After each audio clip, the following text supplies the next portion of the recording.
قال الله تبارك وتعالى في كلامه المجيد: أعوذ بالله من الشيطان الرجيم. بسم الله الرحمن الرحيم.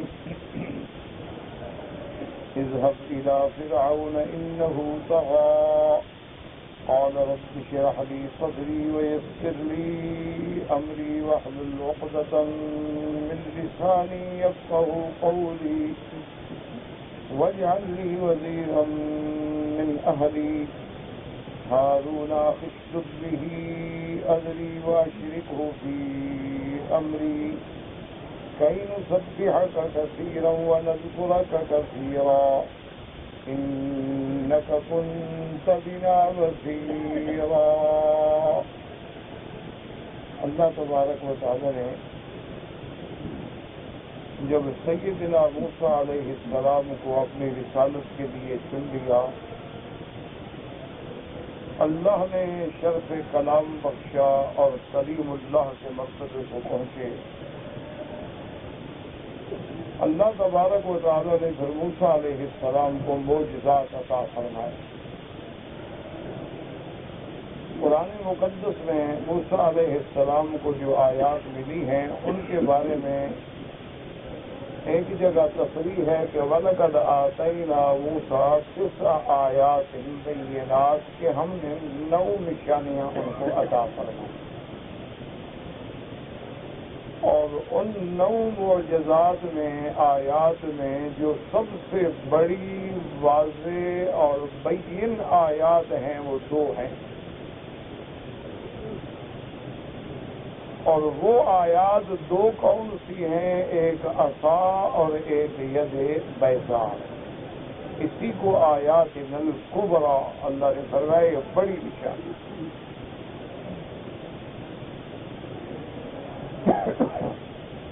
مفسرین کرام نے ارشاد فرمایا ہے کہ بعض اوقات انبیاء علیہم الصلوات والتسلیم کے قصص مبارکہ میں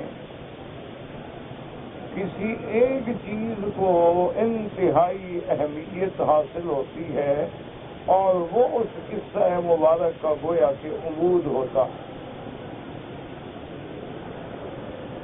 جیسے کہ قصہ سیدنا یوسف علیہ السلام میں جس کو اللہ تبارک و تعالی نے احسن القصص فرمایا ہے، اور یہ واحد پیغمبر ہیں جن کا قصہ اللہ نے بڑی تفصیل سے اور قرآن میں صرف ایک مقام پہ پوری سورت میں ذکر فرمایا، اور اس سورت کا نام بھی حضرت یوسف علیہ السلام کے نام سے سورت یوسف ہے. اس کے علاوہ کسی جگہ یوسف علیہ السلام کا پھر ذکر نہیں. تو اس قصہ یوسف علیہ السلام میں جو مرکزی حیثیت حاصل رہی وہ حضرت یوسف علیہ السلام کا قمیص ہے.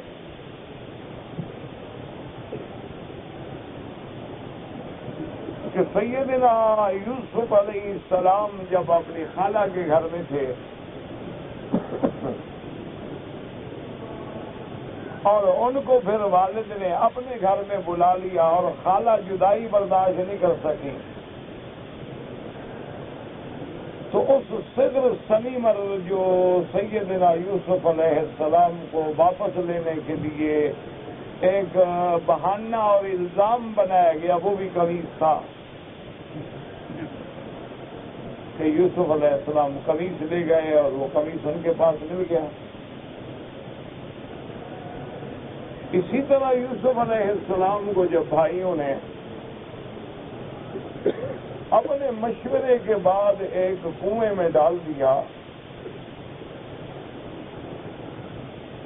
تو واپس حضرت یعقوب علیہ السلام کی جب خدمت میں آئے وجاؤ بقمیصہ وجاؤ علی قمیصہ بدم کذب، وہ بھی کرتا لے آئے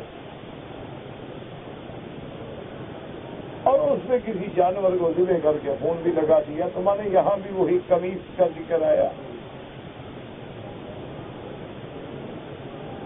اور اسی طرح جب سیدنا یوسف علیہ السلام وہ اللہ تبارک و تعالیٰ نے امتحانات و ابتلاءات سے گزارنے کے بعد ملک مصر کا بادشاہ بنا دیا. بھائیوں نے پہچان لیا.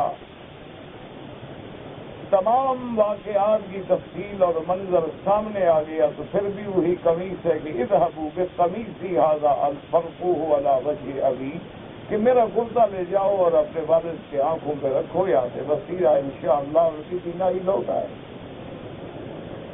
تو یعنی وہاں ایک جو اہم چیز ہے جس کا بار بار ذکر ہے وہ قمیص.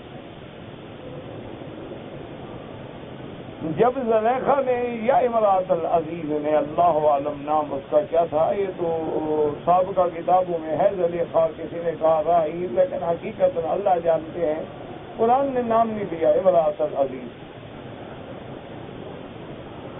اس نے جب تمام دروازے بند کر دیے فغلقت الابواب وقالت حیث لک، تو وہاں بھی کمی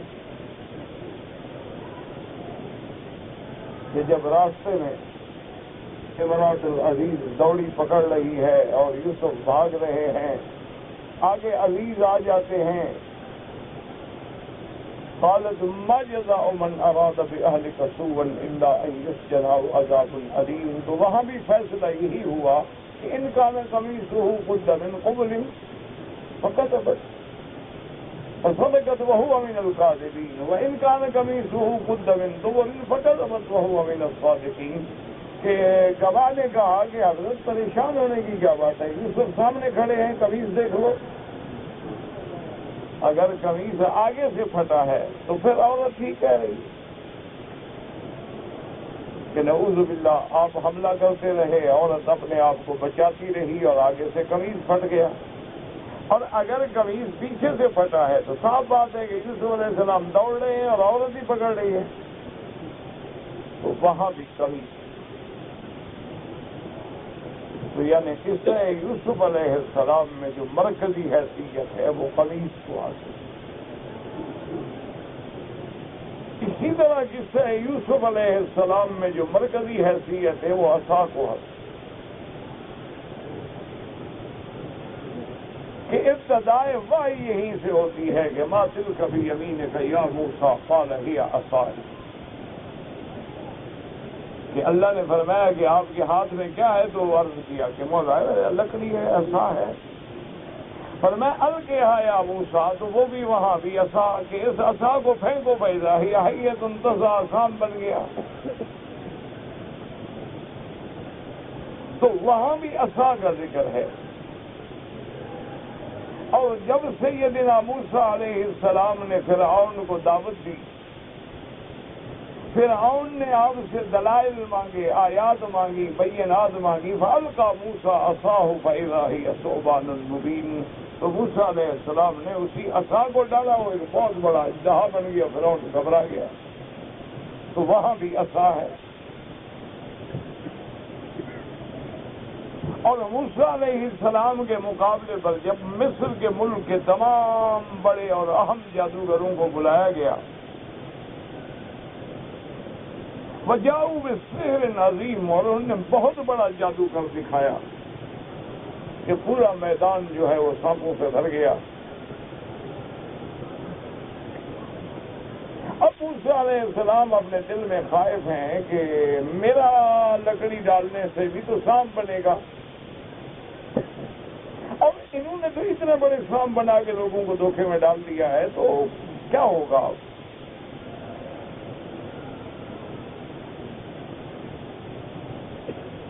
اللہ نے وحی فرمائی کہ ان القی عصاک، یہاں بھی اسی عصا کا ذکر ہے. اللہ نے حکم فرمایا واوحینا الی موسیٰ، ہم نے وحی بھیجی کہ تم ڈرو نہیں، تم اپنا عصا تو پھینکو. فَإِذَا هِيَ تَلْقَفُ مَا يَأْفِكُونَ، اور جب آپ نے عصا پھینکا تو وہ جناب ایسا سانپ بنا کہ ساری رسیاں نکل گیا.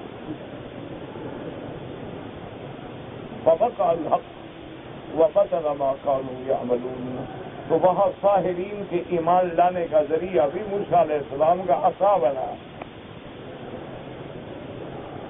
وہاں بھی ذکر عصا ہے. اب موسیٰ علیہ السلام قوم بنی اسرائیل کو لے کے جب چلتے ہیں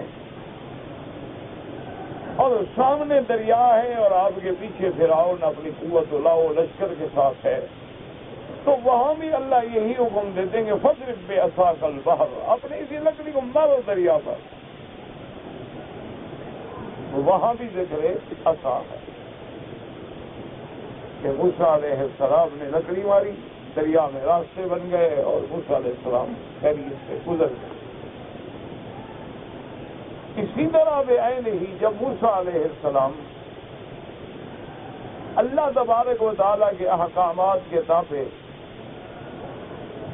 جب آپ اس میدان تیہی میں تھے اپنی قوم کے ساتھ اور اس سے باہر نہیں نکل رہے تھے، تو میدان تیہی جو ہے وہ صحرا ہے، یہ مصر کے ساتھ ہے، فلسطین کی جانب میں آج بھی موجود ہے، صحرا سینا جسے کہتے ہیں. تو موسیٰ علیہ السلام نے اللہ سے درخواست کی کہ میرا مولا، اب تو اتنی بڑی قوم ہے لاکھوں کی تعداد میں اور پانی نہیں. تو اللہ نے حکم فرمایا فضرب بعصاک الحجر، کہ موسیٰ علیہ السلام اس پتھر پہ اپنا لکڑی ماریں گے، جو ہم نے آپ کو ایک ڈنڈا دیا ہے سارا کام یہ ڈنڈا ہی کرے گا. فرعون بگڑا تگڑا تھا نا، بگڑے تگڑے ڈنڈے کے بغیر سیدھے نہیں ہوتے. تغا ہے نا، سرکشی مٹانے کے لیے پھر ڈنڈے کی ضرورت پڑتی ہے. موسیٰ علیہ السلام نے جناب اب اس پتھر پہ لکڑی ماری تو اس سے 12 چشمے پھوٹ نکلے، چونکہ 12 قبائل تھے. اللہ نے حکم دیا کہ ہر قبیلہ اپنے اپنے چشمے سے پانی پیے. تو وہاں بھی ذکر عصا. اسی طرح قرآن مقدس نے جو واقعہ بیان فرمایا کہ موسیٰ علیہ السلام پر اس قوم نے تہمت لگائی کہ انہو آدر، کہ موسیٰ علیہ السلام کو بیماری ہے. کیونکہ اس قوم میں یہ رواج تھا کہ مرد جو تھے نا وہ ایک دوسرے کے سامنے نہاتے تھے، حمام میں، نہروں پہ، دریاؤں پہ، دریائے نیل پہ، وہ انہیں کوئی عیب نہیں سمجھا جاتا تھا. آج بھی ہمارے یہاں دیہاتوں میں اللہ رحمت کرے جاہے لوگ ایک دوسرے کے سامنے ننگا نہاتے ہیں. تو اس دور میں بھی یہ عالم تھا، لیکن موسیٰ علیہ السلام تو اللہ کے نبی بننے والے ہیں، مقام نبوت اور رسالت ہے، اور رسالت اور نبوت سے زیادہ باحیا کون ہو سکتا ہے؟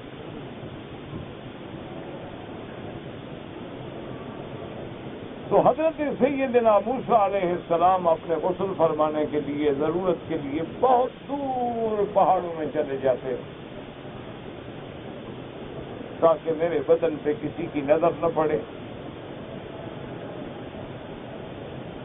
تو قوم کو فرصت مل گئی، دشمن تو انتظار میں ہوتا ہے نا. انہوں نے کہا یہ جو چھپ کے غسل کرنے جاتے ہیں تو صاف بات ہے نا کہ کوئی بدن میں عیب ہے، اگر عیب نہ ہو تو چھپتا کیوں ہے؟ تو وہاں بھی اللہ نے قرآن پاک میں یہ ارشاد فرمایا ہے کہ حضرت موسیٰ علیہ السلام غسل فرما رہے تھے اور اپنے کپڑے مبارک جو تھے وہ ایک پتھر پہ رکھ دیے، ایک صخرہ پہ رکھ دیے. آپ غسل میں مشغول ہو گئے. اب جب دیکھا کہ کپڑے پہن دو پتھر تو بھاگ رہا ہے. اب موسیٰ علیہ السلام کو یہ بھی وہ غصے میں، جوش میں، جلال میں یاد ہی رہا کپڑے نہیں ہیں، بھاگ رہے ہیں، دوڑ رہے ہیں پیچھے. صوبی حجر، پتھر ٹھہر جا، میرے کپڑے لے کے کہاں بھاگ رہے ہو؟ لیکن وہ پتھر جو ہے اس مقام پہ پہنچا جہاں دشمنوں کا بہت بڑی جماعت بیٹھی ہوئی تھی. فَبَرَّأَهُ اللَّهُ مِمَّا قَالُوا وَقَالَ عِندَ اللَّهِ وَجِيهًا. انہوں نے دیکھا کہ موسیٰ علیہ السلام تو بالکل ٹھیک ٹھاک ہے، کوئی عیب نہیں. تو بہرحال آپ نے پھر اسی عصا کو مارا اس پتھر سے. تو مفسرین نے لکھا فَأَثَّرَ فِيهَا، وہ عصا جو ہے وہ اس پتھر میں ایک اثر چھوڑ گیا کہ علامت باقی رہے گی. یہی وہ پتھر ہے اور اسی کو حضرت موسیٰ علیہ السلام نے مارا تھا. یہ اللہ کی حکمتیں ہیں کہ اس پورے قصے میں یعنی عصا کا ذکر جو ہے وہ بار بار آیا. اور ویسے بھی بہرحال اللہ کی قدرتیں، اللہ کی حکمتیں عظیم ہیں. اب دیکھیں نا، ابراہیم علیہ السلام ایک پیغمبر ہیں. ایک آدمی اگر پتھر پہ کھڑا ہو تو کیا ہو سکتا ہے پتھر کو؟ بھئی مٹی تو نہیں ہے، پتھر ہے نا. لیکن آج تک ابراہیم علیہ السلام کے قدم جو ہے وہ مقام ابراہیم کے پتھر میں موجود ہیں. اللہ نشانی چھوڑ دیتے ہیں نا، پھر وہ پتھر پہچانے کیسے جائے؟ اللہ کی شان. اللہ تبارک و تعالیٰ ان پتھروں میں بھی اپنی قدرت سے ایسی علامات پیدا کر دیتے ہیں جن کو اللہ نے قیامت تک زندہ رکھنا ہے. کعبہ ہے تو مقام ابراہیم بھی ہے. تو یہ بڑے واقعات ہیں قرآن و حدیث میں اگر آدمی تصور کرے. اور اسی سے ہمیں یہ بھی سبق ملتا ہے کہ ہم کیا ہیں، اللہ کی ہر مخلوق اس کے حکم کے تابع ہے. وہ چاہے تو پتھروں میں قدم کے نشان پیدا فرما دے، وہ چاہے تو پتھروں کو زبان عطا فرما دے اور وہ محمد مصطفیٰ پہ صلاۃ و سلام پڑھیں. صحیح بخاری میں حدیث ہے، حضور فرماتے ہیں انی لعارف حجرا بمکہ یسلم علی قبل ان بعثت، کہ مکے میں اس گلی میں پتھر کو جانتا ہوں. ابھی مجھے نبوت بھی نہیں ملی تھی، لیکن جب میں گزرتا تھا تو پتھر مجھ پہ سلام پڑھتا. اسی لیے آج تک اس گلی کا نام بھی زجاج الحجر ہے، پتھر والی گلی. تو یہ عجیب واقعات ہیں، اللہ کی قدرتیں ہیں، اللہ کی حکمتیں ہیں کہ جن مقامات کو اللہ نے باقی رکھنا ہو اس میں قدرت اپنی طرف سے پھر علامات و آیات بھی پیدا فرما دے. تو اب موسیٰ علیہ السلام کو جب اللہ نے ان 2 آیات بینات سے نوازا،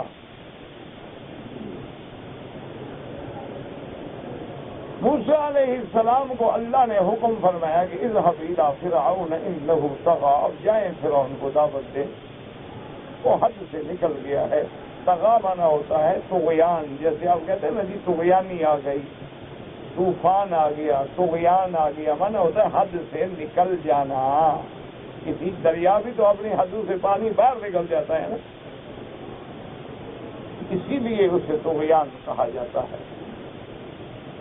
تو جب انسان بھی اپنے حدود انسانیت سے باہر نکل جائے، انسان ہونے کے بعد اللہ معاف کرے ربوبیت کے دعوے کرنے شروع کرتے، انسان ہونے کے بعد اپنے آپ کو کوئی ما فوق الفطرت چیز سمجھنے لگ جائے تو یہ بھی ایک سرکشی ہوتی ہے. تو جب اللہ نے یہ حکم دیا تو پیغمبر نے کچھ دعائیں مانگی ہیں. سب سے پہلے ہمیں یہ سبق ملتا ہے کہ دعا کس سے مانگنی ہے. موسیٰ علیہ السلام کس سے مانگ رہے ہیں؟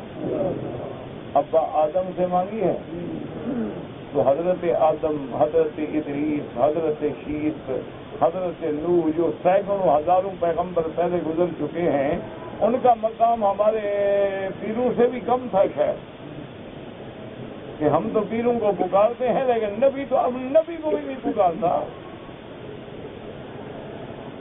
اب حضرت موسیٰ علیہ السلام نے دعا مانگی اور دعا بھی عجیب ہے اور رحمت خدا بھی عجیب ہے.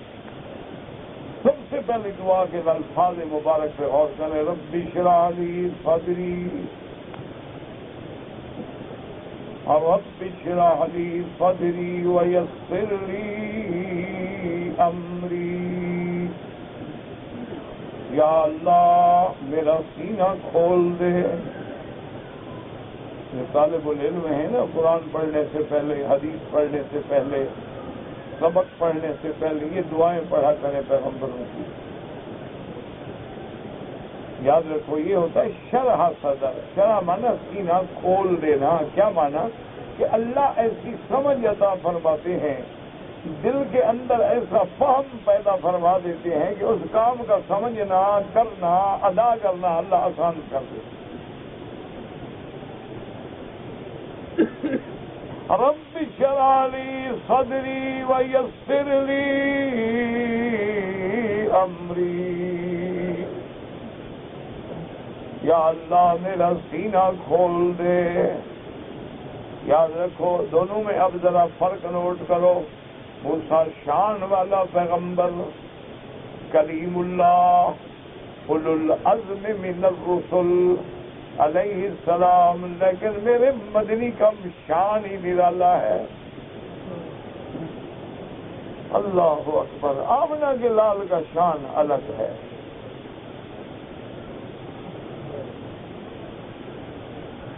اللہ اکبر. اب دیکھیں نا، یہاں تو دعا مانگی جا رہی ہے نا، وہاں اللہ بغیر مانگے دے رہے ہیں. فرق دونوں میں ملاحظہ کریں. یہاں تو موسیٰ علیہ السلام مانگ رہے ہیں نا اللہ میرا سینہ کھول دے، وہاں خدا کہتا ہے لم نشرح لک صدرک. میرا مدنی کیا میں نے تیرا سینہ نہیں کھولا؟ وہاں مانگا نہیں، خود کھول دیا. یہاں تو مانگ رہے ہیں. اور اسی طرح اللہ فرماتے ہیں جس پہ میں راضی ہوتا ہوں، جس کو ہدایت دینا چاہتا ہوں، ان کے سینے کو بھی کھول دیتا ہوں. من یرد اللہ ان یہدیہ یشرح صدرہ للاسلام.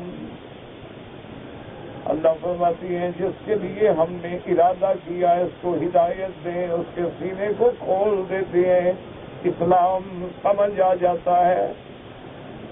دعا کریں اللہ ہمارے سینے بھی اسلام کے لیے کھول دیں. مسلمانوں جب تک اللہ راضی نہ ہو نا، بڑے پڑھے لکھے لوگ ہوتے ہیں. اب ہندوؤں میں دیکھیں، آج ہی میں اخبار دیکھ رہا تھا کہ سب سے زیادہ اس وقت دنیا میں پی ایچ ڈی کرنے والے لوگ جو ہیں وہ ہندو ہیں، اور بڑی بڑی اعلیٰ یونیورسٹیوں میں، ہارورڈ میں اور برکلے میں اور آکسفورڈ میں سب سے زیادہ ذہین طالب جو ہیں وہ اس ہندوستان کے ہیں.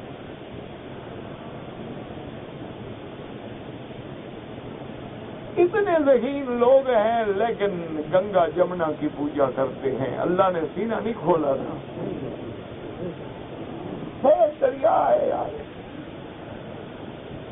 گنگا جمنا ستلج بیاس راوی سندھ، کیا ہے؟ دریا ہی ہے نا. پھر یہ دو دریا تو پوتر ہو جائیں اور باقی دریا گندے ہوں، کوئی عقل کی بات ہے؟ آتی ہے عقل میں؟ اللہ جو عقل نہ کھولے، اللہ سینہ جو نہ کھولے. دیکھو نا جی، پی ایچ ڈی ہو، پڑھا لکھا بندہ ہو، علم کی آخری ڈگری ہوتی ہے جب آدمی پی ایچ ڈی کرتا ہے، ڈاکٹر بن جاتا ہے، یعنی آخری ڈگری ہے، لیکن بت کے آگے کھڑا ہے.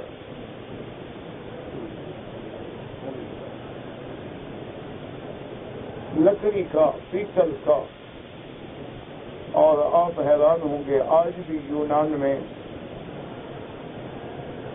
اور آج بھی بہت سارے ملکوں میں ایسے مندر موجود ہیں جن مندروں میں انسان کے اعضائے تناسل کے باقاعدہ فوٹو لگائے جاتے ہیں، مرد کے بھی عورت کے بھی. لنگم کا پوجا کرتے ہیں، کہتے ہیں بندہ اسی سے پیدا ہوتا ہے نا، تو یہ پیدا کرنے والا ہے، اس کی پوجا ہوتی ہے.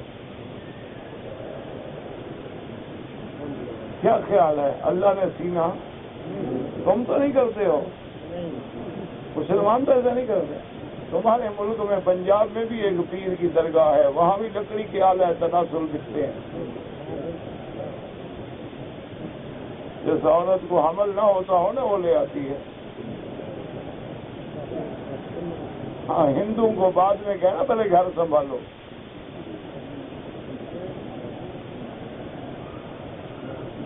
انا للہ و انا الیہ راجعون. وجہ کیا ہے کہ اللہ نے سینہ نہیں کھولا. ابو جہل کے سامنے میرا لال محمد مدنی پیدا ہوتا ہے. اور پتہ ہے کہ سب سے حضور کے بچپن میں ابو جہل حضور کو ایسا محبوب رکھتے تھے کہ ایک دفعہ حضور کو ذرا آنے میں تاخیر ہو گئی تو ابو جہل پاگلوں کی طرح دوڑ رہا تھا ڈھونڈنے کے لیے. یہ محبت، لیکن کام نہ آئی. اللہ نے سینہ اور راضی ہوئے بلال کا سینہ کھول. حبش کا آدمی ہے، نہ قریشی ہے نہ سید ہے، اسی لیے کسی بزرگ نے بڑی بات کی. انہوں نے کہا کہ دیکھو کہ سید وارث شاہ سید تھا، اللہ اس کی قبر پہ رحمت فرمائے. جو لوگ فوت ہو گئے نا ان کے لیے دعا کیا کرو. وہ کیسے بھی ہوں ہم نے بھی تو اس منزل سے گزرنا ہے نا. اللہ ان کی قبروں پہ کروڑوں رحمت کرے. لیکن کسی نے بڑی خوب بات کی. انہوں نے کہا کہ سید کا بیٹا تو لکھے ہیر رانجھا، اسی نے لکھی تھی نا یہ کتاب جو پڑھی جاتی ہے ہیر رانجھا. سارے پنجاب میں ہیر رانجھا تو ایسا پڑھتے ہیں جیسے قرآن نہیں پڑھتے ہیں. انہوں نے کہا کہ وارث شاہ لکھے ہیر، اور جو سکھوں کے گھر میں پیدا ہو وہ لکھے قرآن کی تفسیر. حضرت لاہوری، حضرت سندھی، انہوں نے قرآن کی تفسیریں لکھ ڈالی، اور سید کے گھر میں پیدا ہونے والے نے ہیر لکھ ڈالی کہ آج بھی لڑکیاں سن کے نکل جاتی ہیں گھر سے. آج بھی ہیر رانجھا جو ہے اس میں فلمیں بنتی ہیں اور فلمی کہانیاں بنتی ہیں، اور شوبز کی عورتیں جو ہیں وہ ہیر بنتی ہے، کوئی رانجھا بنتا ہے. اللہ کی لکھنے والا سید ہے، آل رسول ہے. یہ اللہ کا نظام ہے، یہ وہ جانتے ہیں، بس اس کی حکمتیں ہیں. آمنا باللہ. علماء کی اولادوں کو جاہل کر دے، جاہلوں کے گھر میں عالم پیدا کر دے، فاسق و فاجروں کے گھر میں ولی پیدا کر دے، اولیاء اللہ کے گھروں میں شیطان پیدا کر دے. اس کا نظام ہے وہ جائے. آج بھی دنیا میں نظر ڈالیں، والدین تہجد گزار ہیں، بیٹے نے کبھی نماز ہی نہیں پڑھی. والدین نے کبھی فوٹو نہیں دیکھا ہے اور بیٹا فلموں میں کام کرتا ہے. یہ مولا کا نظام ہے. بس دعا کرو اللہ راضی ہو جائے. ہمارے دین اسلام کے لیے کھول دے. یہ نہ سوچا کرو دل میں عالم کا بیٹا ہوں. اللہ نے نوح کے بیٹے کو ہلاک کر دیا ہے تو مولوی کے بیٹے کی کیا طاقت. اللہ نے نوح علیہ السلام پیغمبر کے بیٹے کو غرق کر دیا. نوح علیہ السلام نے دعا مانگی تو ناراض ہو گئے کہ مانگا کیوں. اس لیے اب پیغمبر اسی لیے پیغمبر دعا کر رہے کہ رب اشرح لی صدری، میرا اللہ میرا سینہ کھول دے کہ میں اس وحی کی نعمت کو سمجھ سکوں.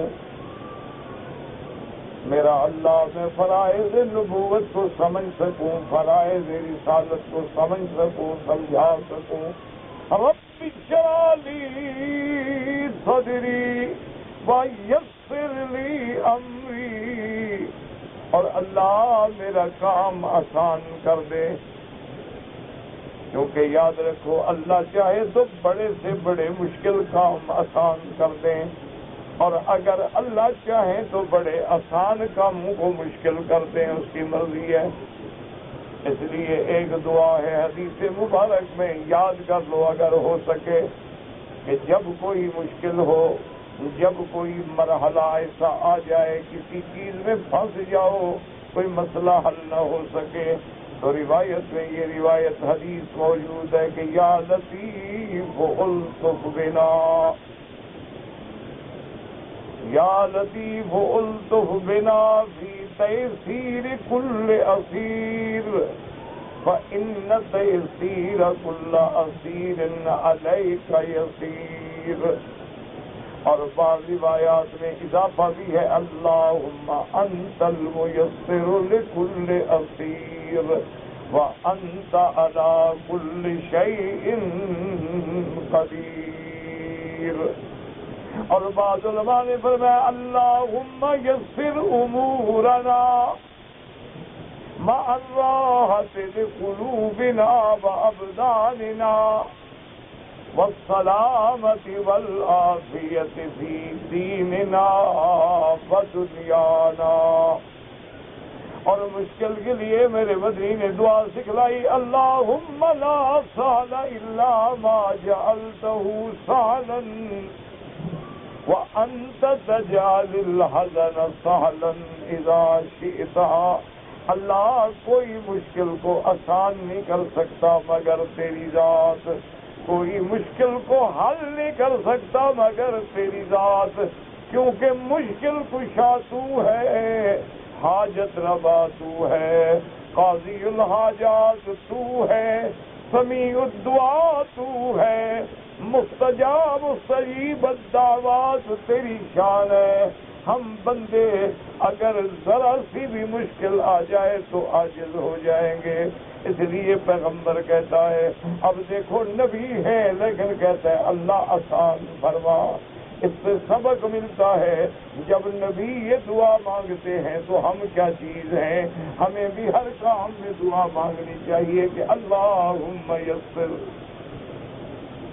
کہ اللہ آسان کر۔ رب اشرح لی صدری، پہلی دعا اپنی ذات کے لیے مانگی ہے، کیونکہ جب تک سینہ نہیں کھلے گا آدمی بیان کیا کرے گا۔ اسی سے اندازہ لگائیں، امام بخاری 16 سال کی عمر میں 1 لاکھ کے قریب حفظ کر ڈالی، اور ان میں 6000 ان موتیوں کو چن کے اپنی صحیح بخاری مجموعے میں درج کر ڈالا۔ اللہ نے سینہ کھول دیا۔ اللہ اکبر۔ علماء نے 400 جلدوں کی کتابیں لکھ ڈالی، اللہ نے سینہ کھول دیا ہے۔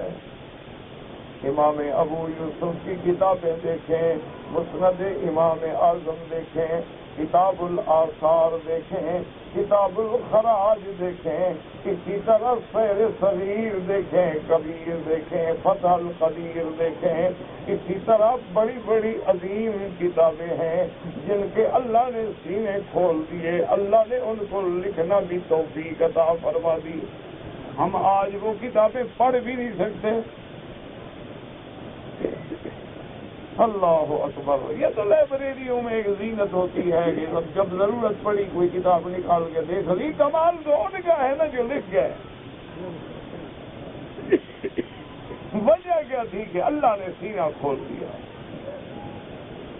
رب اشرح لی صدری، اسی لیے علماء نے لکھا ہے کہ میرے مدنی کے تمام صحابہ سب کے سب ہیرے ہیں، سب کے سب موتی ہیں، سب کے سب اللہ کے پسندیدہ ہیں، لیکن جو مقام صدیق کو ملا وہ کسی کو نہ ملا۔ وجہ کیا تھی کہ جب حضور نے نبوت کی دعوت دی، اللہ صدیق کا سینہ کھول چکے تھے، سوال کرنے کی بھی ضرورت نہیں پڑی، پوچھنے کی بھی ضرورت نہیں پڑی گا۔ اشہد اللہ الہ اللہ، اس لیے صدیق ہے نا، پوچھا ہی نہیں گیا حضور کوئی دلیل اپنی نبوت پہ، حضور مہربانی کریں کوئی دلیل تو بتلا دیں۔ بس میرا نبی سچ کہہ رہا ہے۔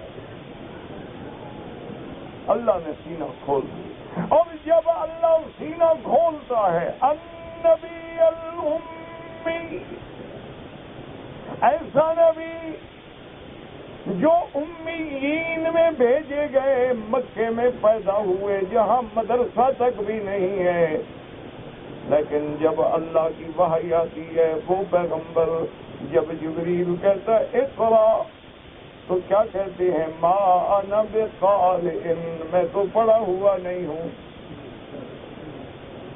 پہلی وحی آ رہی ہے نا۔ اللہ اکبر۔ جبریل علیہ السلام نے دوبارہ کہا اقرا، حضور فرماتے ہیں ما انا بقارئ، اے آنے والے میں تو پڑھا ہوا نہیں، کیا پڑھوں؟ اس لیے بعض علماء نے فرمایا حدیث کو سمجھا کرو، حدیث کے دعوے تو بہت کرتا ہے ہر آدمی، لیکن سمجھنے کی کوشش کرو، دعا کرو اللہ ہمیں فرمان رسول کے سمجھنے کی توفیق عطا فرمائے۔ وہ کہتے ہیں کہ اقرا کا کیا معنی؟ اگر جبریل آگے پڑھتے جاتے تو حضور پڑھ سکتے تھے، عربی تھے، اس لیے بعض علماء کہتے ہیں کہ حضرت جبریل کچھ لکھا ہوا بھی سامنے لائے، پھر کہا اقرا پڑھو، حضور نے فرمایا ما انا، ورنہ حضور تو عربی ہے، حضور کے لیے کیا مشکل تھی؟ اگر جبریل آگے پڑھے اقرا بسم ربک، حضور بھی پڑھ لیتے اقرا بسم ربک، وہ تو عرب ہے، قرآن عربی ہے۔ لیکن اللہ کے پیغمبر کیا کہتی ہیں؟ ما انا بقارئ، میں تو پڑھا ہوا نہیں۔ اللہ نے فرمایا میرا مدنی الم نشرح لک صدرک، آپ پڑھے نہیں، لیکن میں نے تو آپ کو پوری کائنات کے پڑھانے والا بنانا ہے۔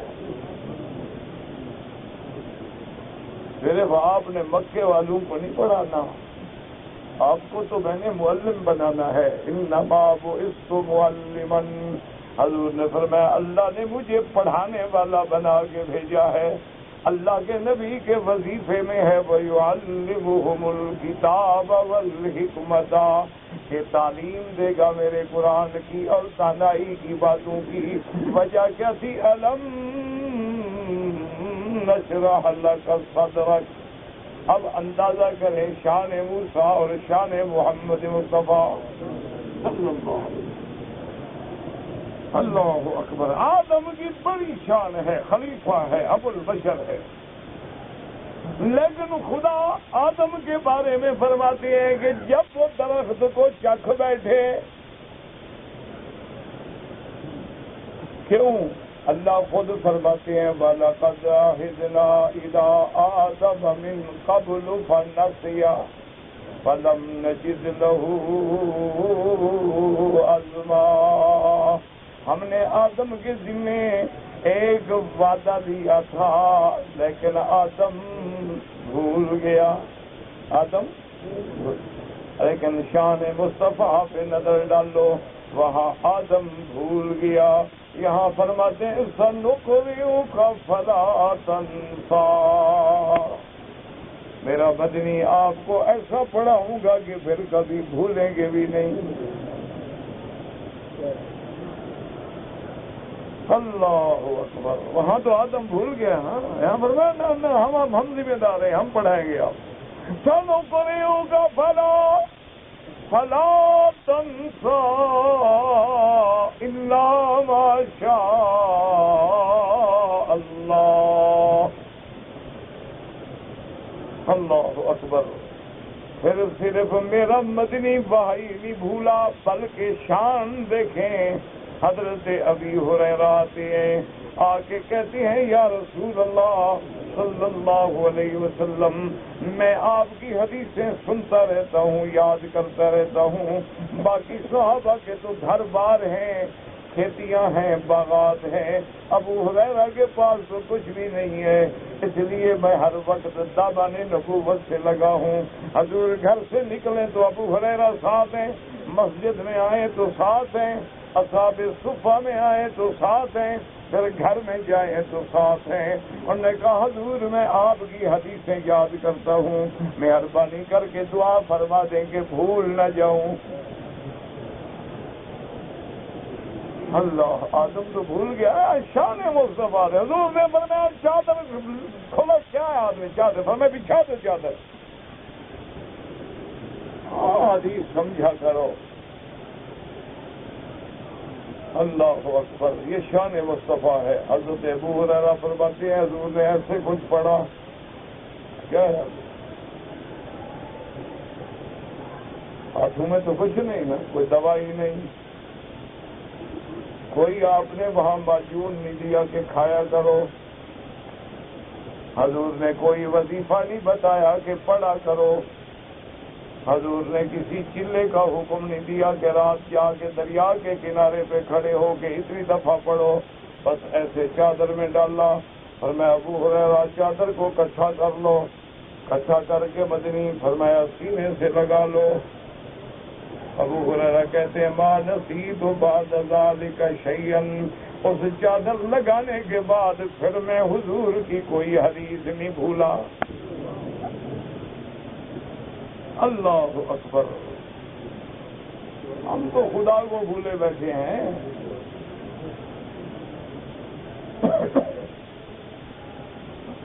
اس لیے شان محمد مصطفیٰ ہے. اور دعا پہ غور کرو کیسی دعا. اللہ کام کو آسان نہ کرے تو کون کر سکتا ہے؟ اللہ مشکل کو آسان کرے تو بڑے بڑے مشکلات جو ہے نا ایسے اڑ جاتی ہیں. اور اللہ آسان نہ کرے تو چھوٹی سی بات جو ہے مشکل بن جاتی ہے. پھر بندے سے حل نہیں ہو سکتی. کیسے حل ہو؟ حل کرنے والی تو اس کی ذات ہے. اس لیے پیغمبر کہتے ہیں ربی اشرح لی صدری ویسر لی امری. اب ذرا شان مصطفیٰ دیکھو. اللہ اکبر. یہاں پیغمبر کیا کہتا ہے؟ اللہ میرے امور کو آسان فرما دے. میرا کام کیا دعا مانگ رہے ہیں پیغمبر؟ میرے کام کو آسان کر دے. اور اللہ یہاں کیا فرماتے ہیں؟ فرمایا بَنُيَسِّرُكَ.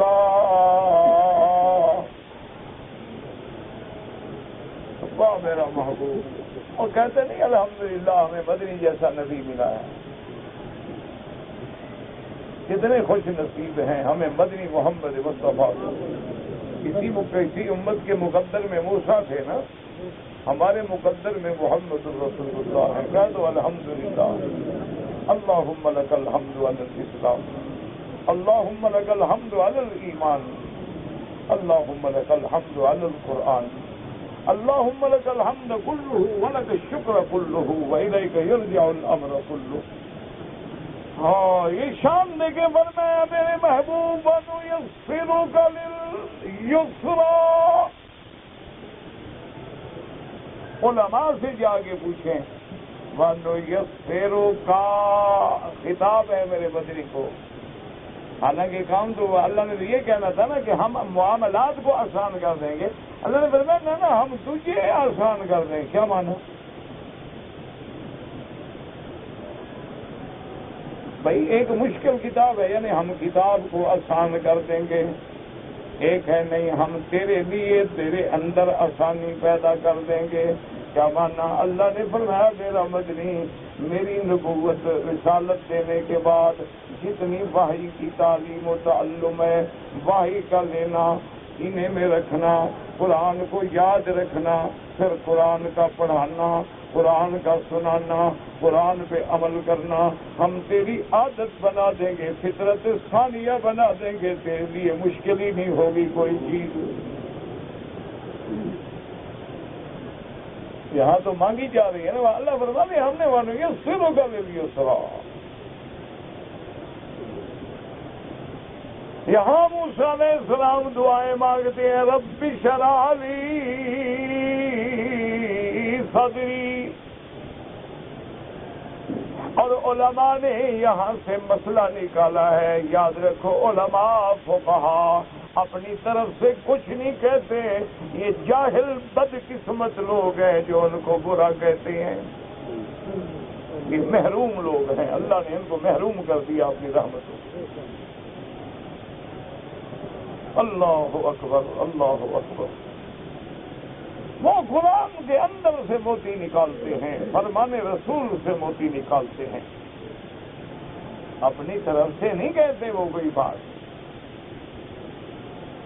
یہاں سے علماء نے مسئلہ نکالا کہ اگر اللہ کبھی کسی مبارک جگہ پہ آنے کا موقع دے تو دعا مانگا کرو. اس برکت والی جگہ کی وجہ سے دعا مقبول ہو جاتی ہے. دیکھو نا مکے میں آئے ہو، ہر کوئی کہتا ہے نا بھائی مکے جا رہے ہو میرے لیے دعا کرنا. کیوں کہتے ہیں؟ یہ بکا ہے مبارکہ ہے. اللہ اکبر. وجہ کیا؟ اچھا دوسری بات یاد رکھو، ایک وہ جگہ مبارک ہو یا وقت مبارک ہو. جیسے لیلۃ القدر ہے، جیسے جمعہ کا دن ہے، فیہا ساعۃ مستجابۃ.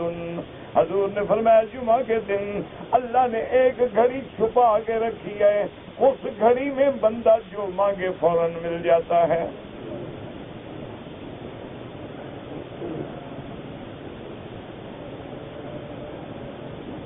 تو تو جیسے جگہ مبارک ہو تو دعائیں مانگو، وقت مبارک ہو تو دعائیں مانگو، اور جب کوئی کام مبارک کر لو پھر بھی دعائیں مانگو۔ کیوں؟ دعا جلدی مقبول ہوگی۔ جب حضرت ابراہیم نے اپنے اللہ کے حکم پہ کعبہ بنا دیا تو پھر کیا کیا؟ ربنا تقبل منا، ہم نے گھر بنا دیا ہے، اب قبول فرما لو۔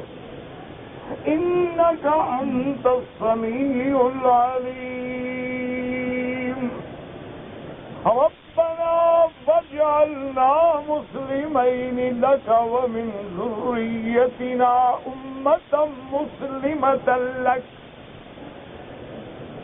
وارنا مناسکنا وتب علینا انک انت التواب الرحیم۔ کیوں؟ کام اچھا کیا ہے نا، اچھا کام ہو تو پھر بھی دعا مانگو۔ اس لیے حضور نے فرمایا ہر نماز کے بعد دعا مانگو، دبر کل صلوات مکتوبۃ، ہر فرض نماز کے بعد دعا۔ اس لیے دیکھیں جب ابراہیم کو بقائے مبارکہ ملا، انک بالوادی المقدس طویٰ، وادی بھی مبارک اور نبوت بھی مبارک، رسالت بھی مبارک، اللہ کا کلام بھی مبارک، معجزات و آیات بھی مبارک۔ اب موسیٰ سمجھ گئے یہی جگہ ہے، مانگ لو جو مانگنا ہے۔ اللہ اکبر، اس لیے تو مانگ رہے ہیں، اس لیے اللہ عمرے پہ لائے، حج پہ لائے، یہ گھڑیاں پھر نہیں ملتی۔ مانگ لو جو مانگنا ہے، جو اللہ سے منوانا ہے نا مانگ لو، بس یقین سے مانگو۔ اس طرح نہیں کہ جی دعا مانگتا ہوں پتہ نہیں قبول ہوگی، نہیں قبول ہوگی تو کہاں جائیں گے نا، اگر اللہ قبول نہ کرے کیا کر دیں گے، کہاں جائیں گے؟ اللہ اکبر۔ ایک اللہ کے ولی دعا مانگ رہے تھے، عجیب دعا، اپنا اپنا انداز ہے نا اولیاء اللہ کا۔ کہنے لگے میرا مولا تجھ سے تو ابلیس لعین نے بھی مانگا تو تو نے دعا منظور کر لی، میں اس سے تو گندا نہیں ہوں۔ اللہ اللہ، ابلیس نے مانگی دعا کہ نہیں مانگی تھی؟ قال رب انظرنی الی یوم یبعثون قال انک من المنظرین الی یوم الوقت المعلوم۔ اللہ اکبر۔ ہر کسی کا اپنا ایک انداز ہوتا ہے نا۔ انہوں نے کہا میرا اللہ مجھے اس وقت تک مہلت دے دے جس دن تم بندوں کو دوبارہ اٹھاؤ گے۔ اللہ نے فرمایا جاؤ بدبخت، مہلت تو دے دی لیکن ایک وقت معلوم تک جو میرے علم میں ہے۔ تو دعا ابلیس نے مانگی کہ نہیں؟ کس سے مانگی؟ ہاں جی، اللہ سے۔ تم کس سے مانگتے ہو؟ پیران پیر سے، یا پیر یا شیخ عبد القادر جیلانی یا معین الدین اجمیری، پیر فضل حق بیڑا دھک۔ ہاں جی ماشاء اللہ، نہ شیطان کی پارٹی میں ہے نہ رحمان کی پارٹی میں، یہ پتہ نہیں کون سی بلا ہے۔ یعنی آدم نے کس سے دعا مانگی؟ ایمان سے کہو، کعبے میں بات سچی کرو، چھوڑو مولوی مکی ٹکے کا آدمی بھی نہیں، تم سچی بات کرو۔ آدم نے کس سے دعا مانگی؟ ربنا ظلمنا کس سے مانگی؟ اور ابلیس نے؟ اگر آدم کی پارٹی میں ہو تو اللہ سے مانگو، ابلیس کی پارٹی میں ہو تب بھی اللہ سے مانگو، جو غیروں سے مانگتی یہ کس پارٹی میں ہے بلا؟ دیکھو کیسی بات کی اللہ کے ولی، انہوں نے کہا اللہ میاں تم تو دشمن کی بھی سن لیتے ہو، ابلیس کی بھی سنتے ہو، ہم جیسے بھی ہوں گندے ہیں گناہ گار ہیں لیکن ابلیس سے تو برے نہیں ہیں، ہماری بھی سن لو۔ اللہ اکبر۔ بعض اولیاء اللہ نے بڑی بات کی ہے، انہوں نے کہا کہ ابلیس جو ہے نا بدبخت، انہوں نے کہا اس میں عالم بھی تھا یہ بدبخت، عارف بھی تھا، انہوں نے کہا لیکن عاشق نہیں تھا۔ اگر اپنے رب سے عشق ہوتا تو کبھی نافرمانی نہ کرتا، عاشق والا کبھی نافرمانی نہ کرتا ہے، وہ تو محبوب مارے تب بھی کھڑا ہے دروازے پہ، وہ کہتے ہیں نکل جاؤ، کہتے ہیں کہاں جائیں جناب، پڑے ہیں دروازے پہ، پھول دامن میں جند رکھ لی جو راستے میں فقیر ہوتے ہیں۔ انہوں نے کہا بدبخت عارف تو تھا، کیا مانا کہ اللہ کے جلال کا وقت ہے، لیکن وہ بدبخت عارف تھا، جانتا تھا کہ اللہ مغلوب الغضب نہیں ہو سکتا، انسان غصے میں آ کے مغلوب ہو جاتا ہے، اللہ کو کوئی چیز مغلوب نہیں کر سکتی۔ کیا جلال کا وقت ہے، میں مانگتا ہوں ملے گا، یہ بات بھی جانتا تھا لیکن عاشق نہیں تھا۔ وَمِنَ النَّاسِ مَن يَتَّخِذُ مِن دُونِ اللَّهِ أَندَادًا يُحِبُّونَهُمْ كَحُبِّ اللَّهِ وَالَّذِينَ آمَنُوا أَشَدُّ حُبًّا۔ ایمان والوں کی سب سے زیادہ محبت کس سے ہوتی ہے؟ تو جب اللہ سے محبت ہو تو پھر انکار ہو سکتا ہے اس کو حکم کا؟ اللہ نے فرمایا نماز پڑھو، نماز کیوں نہ پڑھے، اللہ کی محبت ہے، بس سمجھ رہے ہیں۔ اللہ اکبر۔ اس لیے موسیٰ علیہ السلام دعا کریں رب اشرح لی صدری ویسر لی امری۔ آپ بھی کعبے میں ہیں، دل سے دعا کرنے کے اللہم یسر امورنا، زبانی کلامی نہیں، اندر سے دعا نکلے۔ یہ جو تم زبانی کلامی کہتے رہتے ہو، جیسے طواف میں میرے بھائی پڑھتے ہیں کتاب ہاتھ میں، اللہم اللہم اللہم انی اعوذ بک انی اعوذ بک، یہ دعا پڑھنا ہے، دعا مانگنا نہیں، دعا مانگنا اور چیز ہے، پڑھنا اور چیز ہے۔ یہ جو کاپیاں لے کے پڑھتے ہو نا، یہ دعا پڑھ رہے ہیں، دعا مانگ نہیں رہے ہیں۔ اللہ سے مانگا کرو، اور مانگنا کیا ہے؟ اپنی بولی بول لیکن اندر کی بولی بول۔ جب تک یہ ٹھیک نہیں ہوگا کچھ بھی نہیں ہوگا۔ اس لیے حضور نے فرمایا کہ ایک ایک چھوٹا سا ٹکڑا ہے، اذا صلحت صلح الجسد کلہ، جب وہ ٹھیک ہو جائے تو سارا بدن ٹھیک ہو جاتا ہے، جب وہ بگڑ جائے تو سارا بدن بگڑ جاتا ہے۔ الا وہی القلب، الا وہی القلب۔ اسی لیے بزرگ کہتے ہیں اسی کو ڈنڈا مار، اسی پہ ضرب مار، یہ ٹھیک ہو۔ جس دن دل کی بات نکل گئی نا، وہ نہیں سنے گا تو پھر کون سنے گا؟ اس لیے دل سے دعا مانگ لو، اللہم یسر امورنا وامور اولادنا وامور من اوصانا واستوصانا وامور المسلمین۔ دعا مانگو اللہ کشمیر والوں پہ رحم فرما، فلسطینیوں پہ رحم فرما، اللہ تیرے مسلمان تیرے نام لیوا، اللہ آج ان کے خون سے کتے کھیلتے، مولا لا تہلکنا بذنوبنا، اللہ ہمارے گناہوں کی وجہ سے ہمیں ہلاک نہ کر، لا تعذبنا بذنوبنا، اللہ ہمارے گناہوں کی وجہ سے ہم پہ عذاب نہ بھیج، الرحمت کی نظر فرما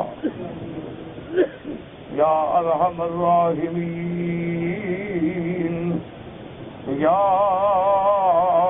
میسر کل عسیر، یسر امورنا و امور المسلمین۔ اللہ اب مسلمانوں کی بگڑی بنا دے، حضور کی امت پہ بڑا مشکل وقت آ گیا۔ اللہ گانے آزاد ہیں، فلمیں آزاد ہیں، تیرے مدنی کی حدیثوں پہ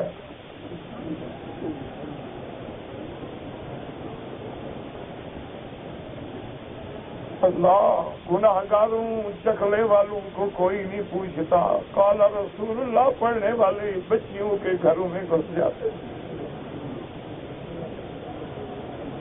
دعا کر اللہ حل فرما، اللہ سب کی ہدایت کا فیصلہ کرنا، وہ رحیم ہے اکرم الاکرمین، بس دعا کیا کرو اللہ ہماری بگڑیاں بھی بنا دے، اللہ پاک ہر مسلمان پہ رحم فرما دے، اللہ تبارک و تعالیٰ سب ظاہری باطنی روحانی جسمانی بیماریاں پریشانیاں دور فرما دے، اللہ اس بلد الامین کے امن کو قیامت تک قائم فرما۔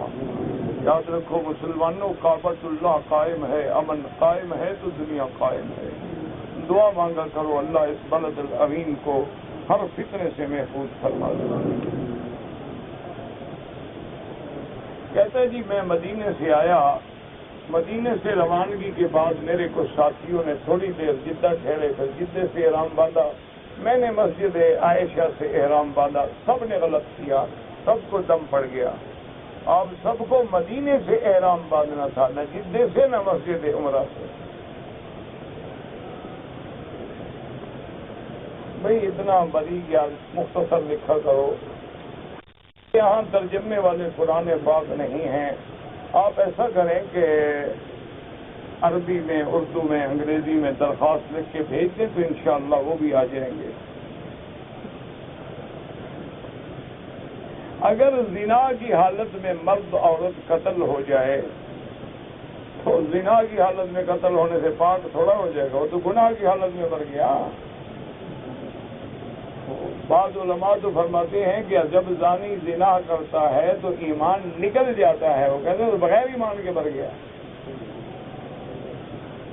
لیکن راجح بات یہی ہے کہ کافر نہیں ہے، گناہگار ہے، معاملہ اللہ پہ ہے۔ اللہ چاہے تو اس کو پہلے عذاب دیں پھر جنت میں بھیجیں، چاہے تو معاف فرما دیں، کیونکہ شرک نہیں بخشا جاتا، باقی ہر گناہ کی بخشش ہوتی ہے۔ یہ تھوڑا قتل ہو گیا تو قتل میں بخشے جائے، وہ زنا کر رہے ہیں قتل ہو گیا تو کیا اس کو اچھا کام کر رہے تھے بخشے جائیں گے۔ حج کے بعد طواف الوداع کرنا واجب ہے، بغیر عذر کے کوئی چھوڑ دے گا تو ایک بکری دم دینی پڑے گی۔ عمرے والوں کے لیے طواف الوداع واجب نہیں ہے، افضل ہے کہ کر لیں، اگر نہ کیا تو دم نہیں پڑے گی۔ کہتے جی کہ کاروبار میں رقم پھنسی ہوئی ہے، لوگ انکار بھی نہیں کرتے اور دیتے بھی نہیں ہیں، اللہ سے دعا مانگو اور کیا کر سکتے ہو، اللہ سے دعا مانگو، اللہ ہدایت دے، اللہ مشکل ہے، یہی تو مانگ رہے ہیں نا کہ اللہ ہر کام میں آسانی کر دے۔ میرا والد جو ہے اس نے بینک سے قرضہ لیا ہے، پھر ہمیں پیسے دیے، ہم عمرہ کرنے ہیں، آپ کا کوئی گناہ نہیں انشاءاللہ، آپ کا عمرہ تو قبول ہے، لیکن اپنے والد کو اس لعنتی کاروبار سے بچاؤ۔ 10 سال ہو گئے ہیں مجھے اولاد نہیں ہوتی، استغفار پڑھا کرو آپ بھی اور بیوی بھی، استغفر اللہ استغفر اللہ استغفر اللہ، جتنا ہو سکے 1000 دفعہ 2000 دفعہ۔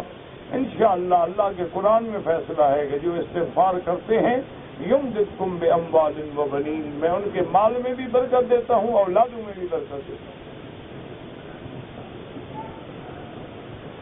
کہتے ہیں جی کہ سجدے کے دوران میں اگر پاؤں اٹھ جائیں، امام ابو حنیفہ رحمۃ اللہ علیہ کے نزدیک نماز فاسد ہو جاتی ہے، کیونکہ حدیث مبارک ہے کہ انسان جو ہے یسجد علی 7 اعضاء، کہ 7 اعضاء پہ آدمی سجدہ کرتا ہے، 2 گھٹنے ہیں، 2 پاؤں ہیں، 2 ہاتھ ہیں اور 1 چہرہ ہے، تو جب 2 اٹھ گئے مانا سجدہ نہ ہوا، جب سجدہ نہ ہوا تو نماز نہ ہوئی۔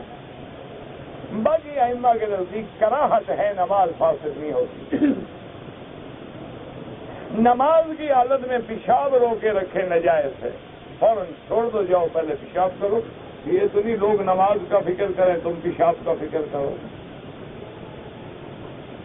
کہتے جی کہ طواف تیزی سے چلیں، ہو سکتا ہے طواف تو ہوائی جہاز میں بھی ہو سکتا ہے، لیکن تیزی کا معنی یہ نہیں کہ لوگوں کو دھکے مارو، کسی کو ہاتھ مارو، کسی کو ٹکر مارو، ثواب سے زیادہ گناہ کما کے شام کو گھر چلے جاؤ میں نے طواف کیا ہے۔ محبت ہے، جزاک اللہ، اللہ خوش رکھے. میری محبت کیا فائدہ دے گی؟ اللہ والوں سے محبت کرو، اللہ سے محبت کرو، ایسی آپ کی مہربانی. اور ایک روایت میں ہے کہ جب کوئی آدمی کہے تو کہو احبک اللہ کما احببتنا، اللہ تجھے بھی محبوب بنائے جیسے تم نے ہم فقیروں سے محبت کی.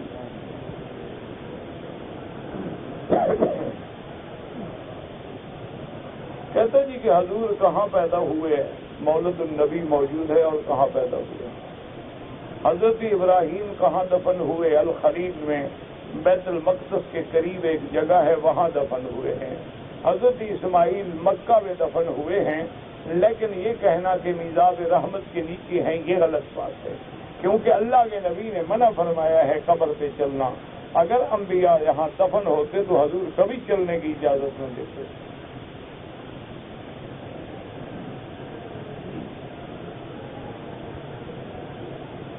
میں کاروبار کرتا ہے، نقصان ہوتا ہے، کیا وجہ ہے؟ اللہ کو پتا ہے، مجھے کیا وجہ کا پتا ہو سکتا ہے؟